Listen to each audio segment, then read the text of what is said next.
Big boss season 8 మొదలైపోయింది. అందరూ ఊహించినట్లే కొంతమంది big boss హౌస్‌లోకి వెళ్లారు. అలాగే ఇంకొంతమంది ఊహించని కంటెస్టెంట్స్ కూడా ఎంట్రీ ఇచ్చారు. ఆదివారం రోజున కింగ్ నాగార్జున హౌస్ మేట్స్‌ను ప్రేక్షకులకు పరిచయం చేస్తూ హౌస్‌లోకి పంపించారు. 14 మంది కంటెస్టెంట్స్‌ని హౌస్‌లోకి పంపించారు నాగార్జున. హౌస్ మేట్స్ లో కొందరు ఆరెంజ్లతో ఆటలాడుకున్నారు. దాంతో సోనియా అభ్యంతరం చెప్పింది. దాంతో శేఖర్ భాష రెచ్చిపోయాడు. తినే వాటితో ఆటలొద్దు అని సోనియా చెప్తుంటే శేఖర్ భాష మాత్రం కాస్త రెచ్చిపోయాడు.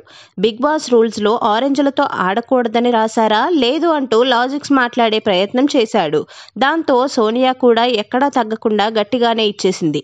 నీకు ఇచ్చిన వాటితో నువ్వు ఆడుకో, కిందేసి తొక్కుకో, డ్రైనేజ్ లో వేసుకో, టేబుల్ మీద కానీ దాన్ని మాత్రం వేరే వాళ్ళకి ఇవ్వకు, మనుషుల్లా తినాలనుకునే వాళ్ళకి అవి పెట్టకు అని కౌంటర్ ఇచ్చింది.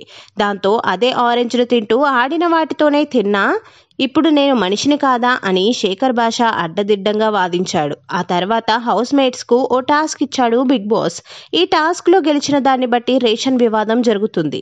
యష్మి గౌడ, నిఖిల్ మలియకల్, అభయ్ నవీన్, ప్రేరణ కంబం, ఆదిత్య ఓం, సోనియా ఆకుల, బెజవాడ బేబక్క, శేఖర్ భాష, కిరాక్ సీత, నాగమణికంఠ, పృథ్వీరాజ్, విష్ణుప్రియ, నైనిక, అఫ్రీద్ హౌస్లోకి ఎంట్రీ ఇచ్చారు. ఇక తాజాగా రెండో రోజుకు సంబంధించిన ప్రోమోను విడుదల చేశారు. వీరిలో నాగమణికంఠ కాస్త బెటర్ అని ప్రేక్షకులకు అనిపించింది. ఇంతలో అతన్ని బయటకు పంపే ప్రయత్నం జరిగింది. ఆదిత్య ఓంతో పాటు నైనిక, బేబక్క, విష్ణుప్రియ, సోనియా మణికంఠను బయటకు పంపేందుకు ఓట్లు వేయడంతో అతను ఎమోషనల్ అయ్యాడు. ఆ తర్వాత హౌస్ మేట్స్ అందరూ కలిసి ఆటపాటలతో ఎంజాయ్ చేశారు.